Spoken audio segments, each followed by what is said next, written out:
Good morning class, good morning everyone. I hope कि बेटा जी audio video सारे बच्चों ਨੂੰ क्लीयर होएगी।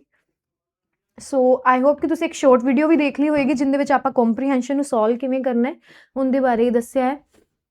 बेटा जी एक गल होर याद रखना, हर एक चीज़ ਨੂੰ ना ਜਿਵੇਂ ਕੁਝ ਬੱਚੇ ਪ੍ਰੈਫਰ ਕਰਦੇ ਆ ਕਿ ਅਸੀਂ ਪਹਿਲਾਂ ਜਿਵੇਂ ਥੋੜੇ ਦਿਨਾਂ ਤੋਂ ਤੁਸੀਂ ਦੇਖ ਰਹੇ ਹੋ ਕਿ ਆਪਾਂ ਕਲਾਸ ਦੇ ਵਿੱਚ ਕੀ ਕਰਦੇ ਆ, ਈਜ਼ੀ ਹੁੰਦੇ ਨੇ ਪੈਸੇਜ ਹੈ ਨਾ, ਬਹੁਤ ਈਜ਼ੀ ਸੀ ਜਿੰਨੇ ਵੀ ਰੀਸੈਂਟ ਆਪਾਂ ਕਰੇ ਨੇ ਉਹਨਾਂ ਨੂੰ ਆਪਾਂ ਪਹਿਲਾਂ ਪੂਰਾ ਪੜ੍ਹ ਲਿਆ, ਆਫਟਰ ਦੈਟ ਕੰਪਰੀਹੈਂਡ ਕਰ ਲਿਆ, ਦੈਨ ਮੈਂ ਕੁਐਸਚਨਸ ਤੇ ਮੂਵ ਕਰੀ ਸੀ with the help of keywords. ਤੇ ਕੁਝ ਬੱਚੇ ਕੀ ਕਰਦੇ ਨੇ ਕਿ ਮੈਮ ਨੇ ਸ਼ਾਰਟ ਵੀਡੀਓ ਬਣਾ ਕੇ ਦੱਸਿਆ ਤਾਂ ਅਸੀਂ ਪ੍ਰੈਫਰ ਕਰਾਂਗੇ ਕਿ ਹੁਣ ਮੈਮ ਵਾਲਾ ਆਈਡੀਆ ਹੀ ਫੋਲੋ ਕਰੀਏ। ਇੱਕ ਗੱਲ ਹਮੇਸ਼ਾ ਯਾਦ ਰੱਖਣਾ, ਜਿਹੜੀ ਚੀਜ਼ ਤੁਹਾਡੀ ਕਮਾਂਡ ਹੈ, ਜਿਹੜੀ ਚੀਜ਼ ਦੀ ਤੁਸੀਂ ਡੇ 1 ਤੋਂ ਲੈ ਕੇ ਡੇ 40 ਤੱਕ ਪ੍ਰੈਕਟਿਸ ਕੀਤੀ ਹੈ ਪੇਪਰ ਤੋਂ ਪਹਿਲਾਂ ਹੈ ਨਾ, ਉਹ ਪ੍ਰੈਕਟਿਸ ਨੂੰ ਹੀ ਤੁਸੀਂ ਅੱਗੇ ਫੋਲੋ ਕਰੋਗੇ ਤਾਂ ਇੰਪਲੀਮੈਂਟੇਸ਼ਨ ਪੇਪਰ 'ਚ ਕਲੀਅਰ ਹੁੰਦਾ ਹੈ। ਇਨ ਕੇਸ ਤੁਸੀਂ 40 ਦਿਨ ਤੱਕ ਕਿਸੇ ਹੋਰ ਚੀਜ਼ ਦੀ ਪ੍ਰੈਕਟਿਸ ਕੀਤੀ, ਪੇਪਰ 'ਚ ਤੁਸੀਂ ਟਰਾਈ ਕਰ ਰਹੇ ਹੋ ਕਿ ਸ਼ਾਇਦ ਆਪਾਂ ਦੇਖ ਲਈਏ ਜਿਵੇਂ ਮੈਮ ਕਰਵਾਉਂਦੇ ਨੇ ਉਵੇਂ ਕਰਕੇ ਦੇਖ ਲਈਏ, ਇਹਦੇ ਨਾਲ ਕੀ ਹੁੰਦਾ ਫਿਰ ਨੰਬਰਸ 'ਤੇ ਫਰਕ ਪੈਂਦਾ ਹੈ। ਸੋ ਇਟਸ ਬੈਟਰ ਕਿ ਜਿੰਦੇ 'ਚ ਤੁਸੀਂ ਪ੍ਰੈਕਟਿਸ ਕਰ ਰਹੇ ਹੋ ਉਸੇ ਹੀ ਵੇ ਜਾਂ ਉਸੇ ਹੀ ਮੈਥਡ ਦੇ ਨਾਲ ਤੁਸੀਂ ਕੰਪਰੀਹੈਂਸ਼ਨ ਨੂੰ ਸੋਲਵ ਕਰੋ, ਚਾਹੇ ਉਹ ਤੁਸੀਂ ਪਹਿਲਾਂ ਪੈਸੇਜ ਪੜ੍ਹ ਕੇ ਕੁਐਸਚਨ 'ਤੇ ਜਾਣਾ ਹੈ ਜਾਂ ਕੁਐਸਚਨਸ ਦੇ ਕੀਵਰਡਸ ਤੋਂ ਪੈਸੇਜ 'ਤੇ ਜਾਣਾ ਹੈ। ਠੀਕ ਹੈ, ਇੰਨੀ ਗੱਲ ਦਾ ਧਿਆਨ ਰੱਖਿਆ ਜੇ। ਬਾਕੀ ਚਲੋ ਕਰਦੇ ਹਾਂ ਸਟਾਰਟ ਆਪਣਾ ਡੇ 20। ਇਨ ਕੇਸ ਜੇਕਰ ਕਿਸੇ ਬੱਚੇ ਨੇ ਬੇਟਾ ਜੀ ਸਟਿਲ ਬੈਚ ਨੂੰ ਜਾਂ ਰਿਵੀਜ਼ਨ ਬੈਚ ਜਾਂ ਆਪਣੇ test series mock test revision batch ਨੂੰ ਬਾਏ ਨਹੀਂ ਕਰਿਆ, ਤੁਸੀਂ ਦੇਖ ਲੈਣਾ ਪ੍ਰਾਈਸ ਡਿਟੇਲ ਤੁਹਾਡੇ ਸਾਹਮਣੇ ਗਿਵਨ ਹੈ, ਅਕੋਰਡਿੰਗ ਟੂ ਯਰ ਪ੍ਰੈਫਰੈਂਸ ਤੁਸੀਂ ਉਹਨਾਂ ਨੂੰ ਬਾਏ ਕਰ ਸਕਦੇ ਹੋ। ਅਪਾਰਟ ਫਰੋਮ ਦਿਸ ਜੇਕਰ ਆਪਾਂ ਗੱਲ ਕਰੀਏ, ਆਪਣੇ ਸਾਰਾ ਸਕੈਡਿਊਲ ਹੈ ਜਿਹੜੇ ਆਪਣੀ ਕਲਾਸਿਸ YouTube ਤੇ ਬਿਲਕੁਲ ਫ੍ਰੀ ਆਫ ਕੋਸਟ ਲੱਗਦੀਆਂ ਨੇ by every teacher. So according to your subject ਜਾਂ ਤੁਸੀਂ ਇਹ ਕਹਿ ਸਕਦੇ ਹੋ SST ਵਾਲੇ ਸਾਇੰਸ ਇੰਗਲਿਸ਼ ਕਾਮਨ ਜਿਹੜੇ ਸਬਜੈਕਟ ਨੇ ਉਹ ਤਾਂ ਸਾਰੇ ਬੱਚੇ ਲਗਾ ਸਕਦੇ ਨੇ, ਦੇਖ ਲੈਣਾ।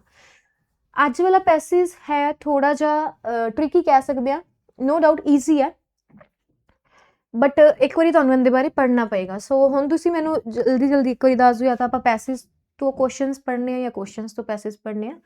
ਚਲੋ 1 ਬਾਈ 1 ਆਪਾਂ ਇਹਨੂੰ ਡੀਪਲੀ ਦੇਖਦੇ ਹਾਂ, ਜਿਵੇਂ ਆਪਾਂ ਪਹਿਲਾਂ ਫੋਲੋ ਕਰਦੇ ਆ ਰਹੇ ਉਵੇਂ ਕਰਨਾ।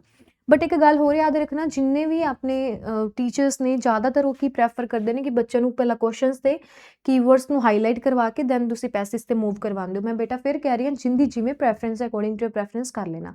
ਆਪਣਾ ਇਸ ਕੰਪਰੀਹੈਂਸ਼ਨ ਨੂੰ ਲਗਾਉਣ ਦਾ ਮਕਸਦ ਇਹ ਹੈ ਕਿ ਤੁਸੀਂ ਇੱਕ ਦਿਨ ਪਹਿਲਾਂ ਪ੍ਰੈਕਟਿਸ ਕਰ ਰਹੇ ਹੋ, ਮੈਂ ਜਸਟ ਇੱਕ ਦਿਨ ਡਿਸਕਸ਼ਨ ਕਰਵਾ ਰਹੀ ਹਾਂ, ਨਥਿੰਗ ਐਲਸ। ਠੀਕ ਹੈ, ਚਲੋ ਕਰਦੇ ਹਾਂ start. In the early 1920 settlers came to Alaska looking for gold.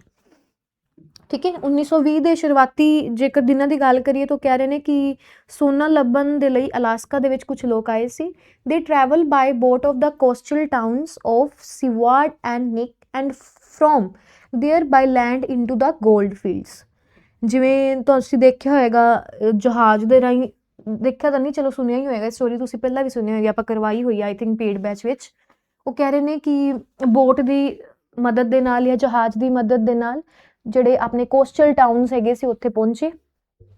ਠੀਕ ਹੈ, ਦੋ ਲੋਕੇਸ਼ਨ ਦੱਸੀ ਹੋਈਆਂ ਸੀਵਾਰਡ ਤੇ ਕਨਿਕ। ਦੈਨ ਗੱਲ ਕਰਦੇ ਆ and from there by land into the gold fields, ਜਿੱਥੇ ਜ਼ਮੀਨੀ ਰਸਤੇ ਸੋਨੇ ਵਾਲੇ ਖੇਤਰਾਂ ਦੇ ਨਾਲ ਬਣੇ ਹੋਏ ਸੀ। The trail they used to travel inland is known today as a Iditarod trail। ਇਹਦੇ ਤੋਂ ਕੁਐਸਚਨਸ ਬਣਨਗੇ, ਯਾਦ ਰੱਖਣਾ। ਠੀਕ ਹੈ, ਉਹ ਕਹਿ ਰਹੇ ਨੇ ਕਿ ਜਿਸ ਰਸਤੇ ਤੇ ਇਹ ਜਿਹੜੇ ਅੰਦਰੂਨੀ ਇਲਾਕੇ ਤੋਂ ਆਉਂਦੇ ਸੀ ਉਹਨੂੰ ਆਪਾਂ ਕਿਹੜਾ ਨਾਮ ਦਿੱਤਾ ਹੈ, Iditarod trail।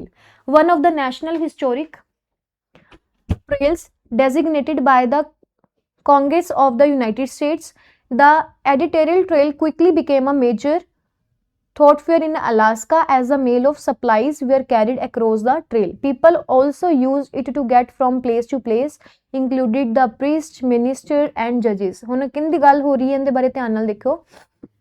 ਜਿਵੇਂ ਇੱਕ ਸੰਯੁਕਤ ਰਾਜ ਦੇ ਅਕੋਰਡਿੰਗ ਇਹਨਾਂ ਨੇ ਦੱਸ ਦਿੱਤਾ ਕਿ ਇੱਕ ਮਾਰਗ ਬਣਾਇਆ ਗਿਆ, ਠੀਕ ਹੈ, ਜਿੰਦੇ ਤੋਂ ਵਿੱਚੋਂ ਅਲਾਸਕਾ ਦੇ ਵਿੱਚੋਂ ਆਵਾਜਾਈ ਦਾ ਜਿਹੜਾ ਸਾਧਨ ਬਣਾਇਆ ਗਿਆ, ਕਿਉਂਕਿ ਕੋਈ ਵੀ ਸਮਾਨ ਸੀ ਚਾਹੇ ਉਹ ਡਾਕ ਦਾ ਹੈ ਜਾਂ ਕੋਈ ਵੀ ਆਵਾਜਾਈ ਦਾ ਸਮਾਨ ਜਿਹੜਾ ਇੱਕ ਰਸਤੇ ਤੋਂ ਦੂਸਰੀ ਜਗ੍ਹਾ 'ਤੇ ਲਿਜਾਇਆ ਜਾਣਾ ਸੀ, ਉਹਦੇ ਲਈ ਇਹ ਗੱਲ ਕੀਤੀ ਹੈ। ਠੀਕ ਹੈ, ਸੋ ਇਹਦੇ ਵਿੱਚ ਜਿਹੜੇ ਆਪਣੇ ਪ੍ਰਿਸਟ ਹੁੰਦੇ ਨੇ, ਜਿਨ੍ਹਾਂ ਨੂੰ ਆਪਾਂ ਕਹਿ ਦਿੰਦੇ ਹਾਂ ਪਾਦਰੀ ਕਹਿ ਸਕਦੇ ਹਾਂ ਪਿਓਰ ਪੰਜਾਬੀ ਵਿੱਚ ਵਰਡ, ਠੀਕ ਹੈ, ਮੰਤਰੀ ਹੈਗੇ ਨੇ, ਜੱਜ ਨੇ, ਉਹਨਾਂ ਦੀ ਗੱਲ ਕਰ ਰਹੇ ਨੇ, ਉਹ ਵੀ ਸ਼ਾਮਿਲ ਹੈਗੇ ਸੀ, ਜਿਨ੍ਹਾਂ ਨੂੰ ਪਿੰਡਾਂ ਦੇ ਵਿਚਕਾਰ ਯਾਤਰੀ ਕਰਨੀ, ਮਤਲਬ ਪਿੰਡਾਂ ਦੇ ਵਿਚਕਾਰ ਹੀ ਟਰੈਵਲ ਕਰਕੇ ਉਹਨਾਂ ਨੂੰ ਜਾਣਾ ਪੈਂਦਾ ਸੀ। ਠੀਕ ਹੈ, ਨੈਕਸਟ ਗੱਲ ਕਰੀਏ the final bro to use, sorry ਕਿੱਥੇ ਰਹਿ ਗਿਆ ਆਪਾਂ ਲਾਸਟ ਪੈਸੇਜ ਤੇ ਆ ਗਏ। ਅਰੇ in winter the settlers only mean to travel down his trial was by dog sled. ਕਹਿੰਦੇ ਸਰਦੀਆਂ ਦੇ ਵਿੱਚ ਜਿਹੜੇ ਹੈ ਇਹਨਾਂ ਨੂੰ, ਜਿਹੜੀ ਇਹਨਾਂ ਦੀ ਪਗਡੰਡੀਆਂ ਆਪਾਂ ਪਿਓਰ ਪੰਜਾਬੀ 'ਚ ਵਰਡ ਕਹਿ ਦਿੰਦੇ ਹਾਂ, ਉੱਤੇ ਯਾਤਰਾ ਕਰਨ ਦੇ ਲਈ ਬੱਸਣ ਵਾਲੀਆਂ ਕੋਲ ਇਕੱਲਾ ਸਾਧਨ ਕਿਹੜਾ ਹੁੰਦਾ ਸੀ? ਕੁੱਤਿਆਂ ਦੇ ਨਾਲ। ਇਹ ਇਕੱਲਾ ਸਾਧਨ ਮਤਲਬ ਇਕੱਲਾ only means to travel down dog sled, ਠੀਕ ਹੈ। ਜਿਵੇਂ ਤੁਸੀਂ ਪੁਰਾਣੇ ਟਾਈਮ 'ਚ ਦੇਖਿਆ ਹੋਏਗਾ, ਲੋਕੀ ਕੀ ਕਰਦੇ ਸੀ, ਪਸ਼ੂ ਦੇ ਨਾਲ ਇੱਕ ਜਗ੍ਹਾ ਤੋਂ ਦੂਸਰੀ ਜਗ੍ਹਾ 'ਤੇ ਆਪਣਾ ਸਮਾਨ ਲੈ ਕੇ ਜਾਂਦੇ ਸੀ, ਜਾਂ ਪਸ਼ੂਆਂ ਦੇ ਨਾਲ ਆਵਾਜਾਈ ਦਾ ਸਾਧਨ ਕਰਵਾਉਂਦੇ ਸੀ। ਆਫਟਰ ਟਾਈਮ ਇਹ ਕਿਵੇਂ ਕਿਵੇਂ ਚੀਜ਼ਾਂ ਹੋਈਆਂ, ਇਹ ਸਭ ਤੋਂ ਪਹਿਲਾਂ ਡੋਗ ਦੀ ਗੱਲ ਕੀਤੀ ਹੋਈ ਹੈ। ਵੰਸ ਦ ਗੋਲਡ ਰਸ਼ ਐਂਡਿਡ, ਜਦੋਂ ਸੋਨੇ ਦੀ ਦੌੜ ਖਤਮ ਹੋ ਗਈ, many gold seekers went back to where they had come from, ਉਹ ਉੱਥੇ ਹੀ ਵਾਪਿਸ ਚਲੇ ਗਏ ਜਿਹੜੇ ਉਸ ਸਥਾਨਾਂ ਤੋਂ ਆਏ ਸੀ।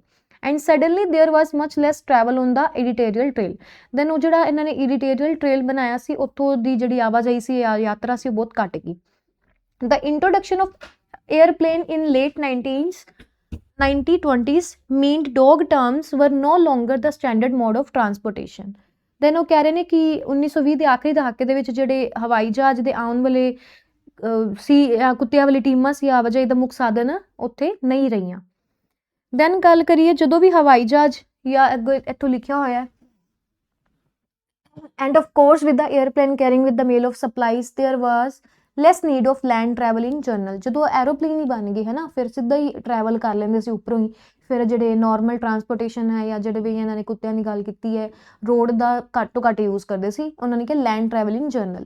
ਦ final blow to use the dog teams was the appearance of snowmobiles by the mid 1960s।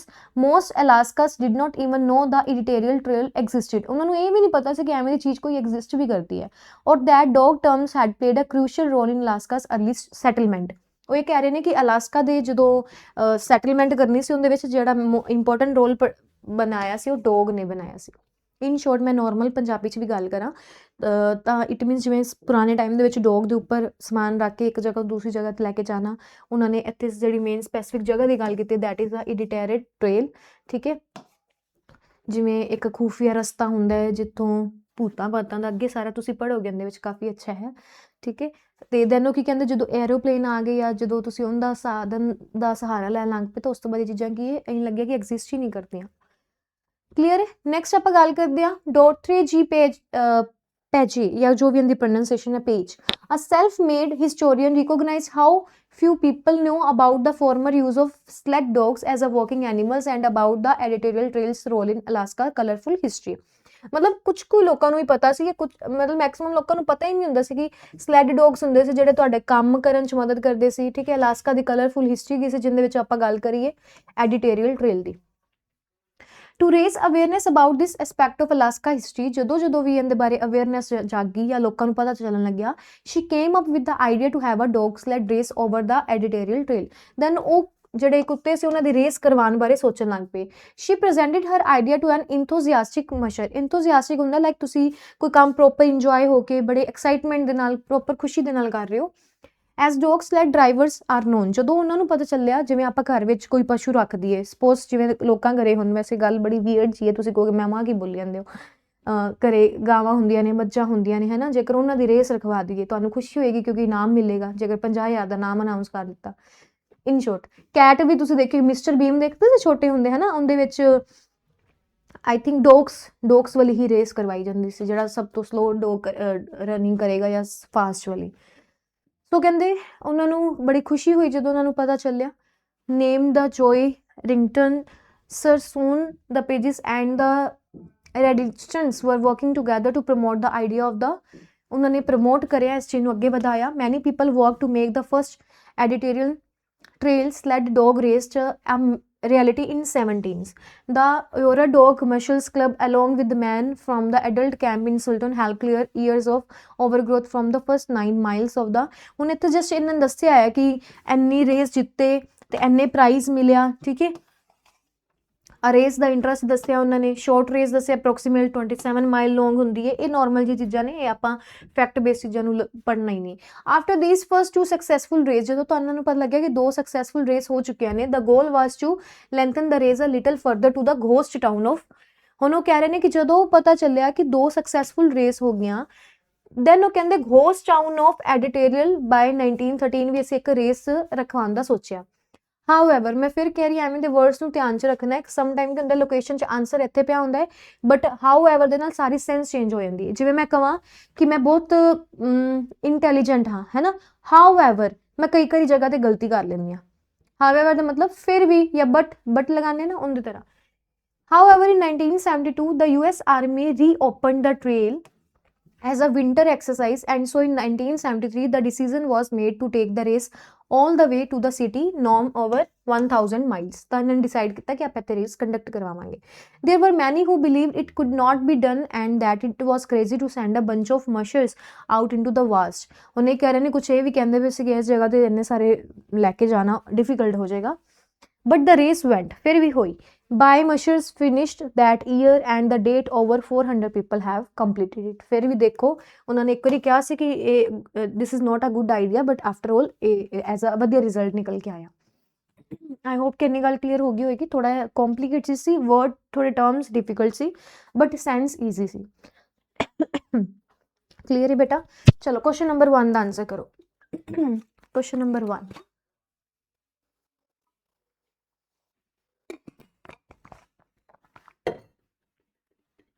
ਉਹ ਕਹਿ ਰਹੇ ਨੇ ਪ੍ਰਾਇਮਰੀ ਪਰਪਸ ਦੱਸੋ editorial, sorry primary purpose of this passage. ਇਸ ਪੈਸੇਜ ਦਾ ਪ੍ਰਾਇਮਰੀ ਪਰਪਸ ਕੀ ਹੋ ਸਕਦਾ ਹੈ?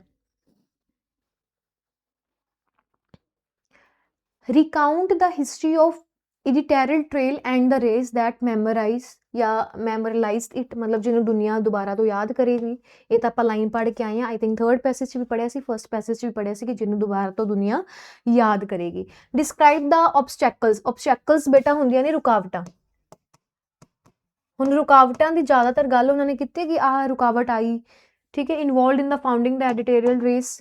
Outline the circumstances that led to the establishment of, outline the circumstance, ਕਿਹੜੇ ਰੀਜ਼ਨ ਸੀ, ਇਹਨਾਂ ਦੀ ਕੋਈ ਗੱਲ ਨਹੀਂ ਕਰੀ। ਰੀ-ਇਸਟੈਬਲਿਸ਼ the important place of the editorial trail in Alaska history। ਰੀ-ਇਸਟੈਬਲਿਸ਼ ਨਹੀਂ ਆਏਗਾ ਰਾਜੇ, recount the history of, ਕਿ ਜਿਵੇਂ ਆਪਾਂ ਕਹਿ ਦਿੰਦੇ ਨਾ, ਤੁਸੀਂ ਉਹ ਵਾਲੇ ਕਰੋਨਾ ਟਾਈਮ ਨੂੰ ਭੁੱਲ ਗਏ, ਨਹੀਂ ਭੁੱਲੇ ਨਾ, ਚਲੋ ਆਪਾਂ ਯਾਦ ਕਰਦੇ। ਕਰੋਨਾ ਟਾਈਮ 'ਚ ਕੀ ਸੀ, ਅਸੀਂ ਸੈਲਫ ਕੁੱਕ ਕਰਦੇ ਸੀ, ਘਰੇ ਬੈਠਦੇ ਸੀ, ਹੈ ਨਾ, ਫੈਮਿਲੀ ਦੇ ਨਾਲ ਟਾਈਮ ਸਪੈਂਡ ਕਰਦੇ ਸੀ। ਜੇ ਪੋਜ਼ਿਟਿਵ ਸਾਈਡ ਵੀ ਦੇਖੀਏ ਤਾਂ it means here A will be right answer. Clear ਹੈ? ਚਲੋ ਕੁਐਸਚਨ ਨੰਬਰ 2 ਗੱਲ ਕਰਦੇ ਹਾਂ ਬੇਟਾ। Based on information in the passage it can be inferred that all of the following contributed to the disuse of editorial trail except ਮਤਲਬ ਇਹਨੂੰ ਛੱਡ ਕੇ। ਹੁਣ ਕਿੰਦੀ ਗੱਲ ਕਰਨਗੇ? more modern forms of transportation, ਠੀਕ ਹੈ, except depleted gold mines, नहीं जी। highway routes to ghost towns, ये सही है। reduced demand of land travel, नहीं जी। here C will be right answer, highway route to ghost towns, ठीक है। question number 3, as used in the passage which is the best definition for mode। mode the best definition ਕੀ ਹੋ ਸਕਦੀ ਹੈ? formula, way, preference ਜਾਂ option। ਤੁਹਾਨੂੰ ਪਤਾ ਹੈ mode ਦਾ ਮਤਲਬ ਕੀ ਹੈ? way of doing something, ਠੀਕ ਹੈ, way of doing something। so here B will be right answer। ਆਪਾਂ ਕਹਿੰਦੇ ਕਿਸ ਮੋਡ ਦੇ ਨਾਲ ਜਾਣਾ ਹੈ, ਕਿਸ ਵੇ ਦੇ ਨਾਲ ਤੁਸੀਂ ਜਾਣਾ ਪ੍ਰੈਫਰ ਕਰੋਗੇ।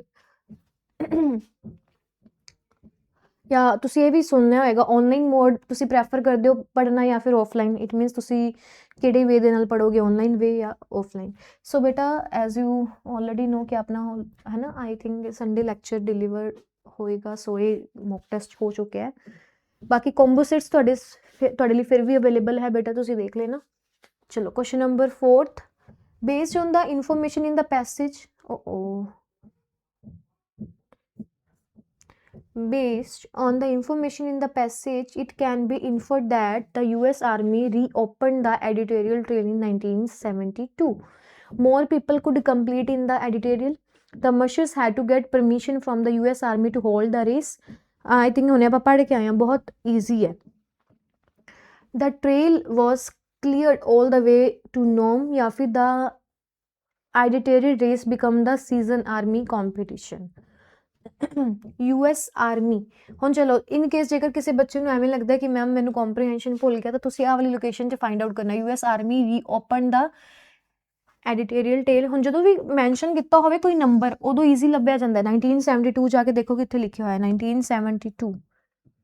1972 US army ਰੀਓਪਨਡ। 1972 the US Army reopened the trail as a winter exercise and So in 1973 the decision was made to take the race all the way to the city of Nome. ਆ ਦੇਖੋ ਇਹ decision ਕੀ ਲਿੱਤਾ ਗਿਆ ਕਿ ਆਪਾਂ ਨੋਮ ਦੀ city ਤੇ ਆ ਵਾਲਾ ਰੱਖਾਂਗੇ. So I think B option ਸੀ ਨੋਮ ਦੇ ਵਿੱਚ ਜਿੰਦੀ ਗੱਲ ਕੀਤੀ ਸੀ ਕਿ C option. C option the trail was cleared all the way to Nome. ਹੁਣ ਕਲੀਅਰ ਹੋ ਗਿਆ ਕਿ ਅਸੀਂ ਆਨਸਰ ਕਿਵੇਂ ਫਾਈਂਡ ਆਊਟ ਕਰਨਾ ਹੈ. ਇਨ ਕੇਸ ਤੁਹਾਨੂੰ ਲੱਗਦਾ ਕਿ ਅਸੀਂ ਪੂਰਾ ਪੈਸੇਜ ਕਿਉਂ ਹੀ ਪੜ੍ਹੀਏ, ਅਸੀਂ ਟਾਈਮ ਵੇਸਟ ਕਿਉਂ ਕਰੀਏ, ਸਾਡੀ ਦਾ ਪ੍ਰੈਕਟਿਸ ਨਹੀਂ ਹੈ, ਤਾਂ ਤੁਸੀਂ ਜਸਟ ਲੋਕੇਸ਼ਨ ਕਿਹੜੀ ਸੀ, US ਆਰਮੀ ਐਂਡ 1972. ਜਦੋਂ ਵੀ ਨੰਬਰਿੰਗ ਮੈਂਸ਼ਨ ਕੀਤੀ ਇਟ ਮੀਨਸ ਦਾ ਬੈਸਟ ਹੈ. ਨੰਬਰਿੰਗ ਦੇ ਨਾਲ ਤਾਂ ਬਹੁਤ ਈਜ਼ੀ ਹੋ ਜਾਂਦਾ ਹੈ. According to passage, the initial Iditarod race was funded through the sale of Musher entrance fees, was founded by the advocate for Alaska history, and it at the ghost town of Iditarod या फिर boasted a total of 400 entrants. बताइए जी क्या answer आ सकता है. ਆਪਾਂ ਜਦੋਂ ਵੀ ਗੱਲ ਕਰਕੇ ਆਏ ਸੀ ਇਨੀਸ਼ੀਅਲ ਤਾਂ ਲਾਸਟ ਤੇ ਆਪਾਂ ਪੜ੍ਹਿਆ ਸੀ ਨਾ ਇਹਦੇ ਪੈਸੇਜ ਨੂੰ, ਜਦੋਂ ਆਪਾਂ ਐਂਡ ਕਰਨ ਲੱਗੇ ਸੀ ਕਿ ਇਹ ਕਿੰਦਾ ਮੇਨ ਇੰਪੋਰਟੈਂਟ ਸਾਈਟ ਬਣ ਕੇ ਰਹੀ ਸੀ, ਅਲਾਸਕਾ ਹਿਸਟਰੀ. ठीक है, so was founded by an advocate for Alaska history, so B will be right answer. ठीक है, ended at the नहीं आएगा, B correct answer आएगा. Question number 6, as used in the passage the phrase self-made historian implies that Doddridge Page, I think second passage C, was employed by the state to keep his dog-sled history alive, कि उस चीज़ ਨੂੰ ਉਹਨਾਂ ਨੂੰ ਜਾਗਰੂਕ ਕਰਕੇ ਰੱਖਣਾ ਚਾਹੀਦਾ ਸੀ. Was determined to honor the glories of the gold rush in spite of his, in spite of ਕਿਤੇ use ਹੁੰਦਾ ਤੁਸੀਂ ਮੈਨੂੰ ਕਮੈਂਟ ਬਾਕਸ 'ਚ ਦੱਸਣਾ ਹੈ. in spite of ਇੱਕ ਪ੍ਰੋਪਰ ਇੱਕ word ਹੈ in spite of. her questionable credentials C option had pursued the study of Alaska's history out of her own interest. ਹਾਂਜੀ ਇਹ ਤਾਂ ਸਿੱਧਾ ਸਿੱਧਾ ਆਨਸਰ ਪਿਆ ਹੋਇਆ ਹੈ. had pursued the study of Alaska's history out of her own interest. ਠੀਕ ਹੈ, ਲੋਕੇਸ਼ਨ ਤੇ ਜਾ ਕੇ ਦੇਖੋ ਸਿੱਧੀ ਸਿੱਧੀ ਗੱਲ ਪਈ ਹੋਈ ਹੈ. C will be right answer. Which of the following is the antonym of the word uninhabited? ਸਹੀ ਹੈ in the passage. uninhabited ਦਾ ਮਤਲਬ ਕੀ ਹੁੰਦਾ ਹੈ. ਹੁਣ ਦੇਖੋ ਜੇਕਰ ਤੁਹਾਨੂੰ ਐਵੇਂ ਦੀ ਆਪਸ਼ਨਸ ਨਹੀਂ ਪਤਾ ਤਾਂ ਆਰਾਮ ਨਾਲ ਤੁਸੀਂ 1 by 1 ਇਹਨਾਂ ਨੂੰ ਫਾਊਂਡ ਆਊਟ ਕਰ ਸਕਦੇ ਹੋ. ਓਕਿਊਪਾਈਡ ਮਤਲਬ ਜਿਹੜੀ ਚੀਜ਼ ਰਿਜ਼ਰਵ ਹੈ, ਤੇ ਅਨਓਕਿਊਪਾਈਡ ਮਤਲਬ ਜਿਹੜੀ ਚੀਜ਼ ਕੀ ਹੈ, ਖਾਲੀ. ਠੀਕ ਹੈ, ਪੋਪੂਲੇਟਿਡ ਦਾ ਮਤਲਬ ਕੀ ਹੁੰਦਾ, ਜਿਹੜੀ ਚੀਜ਼ ਆਬਾਦੀ ਨਾਲ ਭਰੀ ਹੋਈ ਹੈ ਜਾਂ ਜਿੱਥੇ ਪ੍ਰੋਪਰ ਆਬਾਦ ਹੈ. ਐਬੰਡੈਂਟ ਬਹੁਤ ਵਾਰੀ ਕਰਵਾਇਆ ਹੋਇਆ ਹੈ. ਇੱਕ ਵੈਸੇ ਐਬੰਡੈਂਟ ਦੋ ਮੀਨਿੰਗ ਦੇ ਨਾਲ ਕਲੀਅਰ ਹੁੰਦਾ ਹੈ, ਅਲੋਟ ਆਫ ਵੀ ਹੁੰਦਾ ਤੇ ਛੱਡਿਆ ਹੋਇਆ ਵੀ. ਡਿਜ਼ਰਟਿਡ ਦੀ ਜੇਕਰ ਗੱਲ ਕਰੀਏ, ਡਿਜ਼ਰਟਿਡ ਜਿਹੜਾ ਮੀਨਿੰਗ ਹੈ ਕਨਵੇ ਕਰਦਾ ਹੈ ਉਜਾੜ, ਕਿ ਕੋਈ ਚੀਜ਼ ਖਤਮ ਹੋ ਚੁੱਕੀ ਹੈ ਇਹਦਾ. ਸੋ ਉਹਨਾਂ ਨੇ ਐਂਟੋਨਮ ਪੁੱਛਿਆ ਸੀ ਅਨਹੈਬਿਟਿਡ ਦਾ. ਅਨਇਨਹੈਬਿਟਿਡ ਜਿੱਥੇ ਜਿਹੜੀ ਜਗ੍ਹਾ ਤੇ ਪਹਿਲਾਂ ਲੋਕੀ ਰਹਿੰਦੇ ਸੀ ਬਟ ਹੁਣ ਨਹੀਂ ਰਹਿ ਰਹੇ, ਇਟ ਮੀਨਸ ਇੱਥੇ ਇਹਦਾ ਆਪੋਜ਼ਿਟ ਕੀ ਆ ਜਾਏਗਾ, ਪੋਪੂਲੇਟਿਡ. ਪੋਪੂਲੇਟਿਡ ਮਤਲਬ ਜਿੱਥੇ ਆਬਾਦੀ ਹੈ. ਸੋ B will be right answer. Question number 8, the synonym of word enthusiastic. enthusiastic ਤਾਂ ਮੈਂ ਦੱਸ ਹੀ ਦਿੱਤਾ ਸੀ. inert ਆਏਗਾ ਨਹੀਂ ਜੀ, eager ਆਏਗਾ definitely. B will be right answer. apathetic ਨਹੀਂ ਆਏਗਾ, uninterest ਨਹੀਂ ਆਏਗਾ. ਠੀਕ ਹੈ, eager, joy, I think ਮੈਂ ਬੜੀ ਵਾਰੀ YouTube ਤੇ ਨਹੀਂ ਪੇਡ ਬੈਚ 'ਚ ਕਰਵਾਇਆ ਬੇਟਾ. ਅਕੋਰਡਿੰਗ ਟੂ ਯੂਰ ਪ੍ਰੈਫਰੈਂਸ ਤੁਸੀਂ ਦੇਖ ਲੈਣਾ. ਰਿਵੀਜ਼ਨ ਬੈਚ ਤੁਸੀਂ ਜੇਕਰ ਬਾਏ ਕਰਨਾ ਚਾਹ ਰਹੇ ਹੋ ਤਾਂ ਡਿਟੇਲ ਤੁਹਾਡੇ ਸਾਹਮਣੇ ਗਿਵਨ ਨੇ. ਬਾਕੀ ਆਈ ਥਿੰਕ ਇੰਨੇ ਸੀ ਕੁਐਸਚਨਸ ਆਪਨੇ. ਜੇਕਰ ਸੋਸ਼ਲ ਮੀਡੀਆ ਪਲੇਟਫਾਰਮ ਨੂੰ ਤੁਸੀਂ ਸਟਿਲ ਜੁਆਇਨ ਨਹੀਂ ਕਰਿਆ ਤਾਂ ਤੁਸੀਂ ਇਹਨਾਂ ਨੂੰ ਵੀ with the help of QR code ਤੁਸੀਂ ਇਹਨਾਂ ਨੂੰ ਜੁਆਇਨ ਕਰ ਸਕਦੇ ਹੋ. ਅੱਜ ਦਾ ਸੈਸ਼ਨ ਇੱਥੇ ਹੀ ਵਾਈਂਡ ਅਪ ਕਰਦੇ ਹਾਂ. I hope you understand the whole concept. ਬਾਕੀ ਮਿਲਦੇ ਹਾਂ ਆਪਾਂ ਕੱਲ੍ਹ ਵਾਲੇ ਸੈਸ਼ਨ 'ਚ. Thank you class. Have a good day.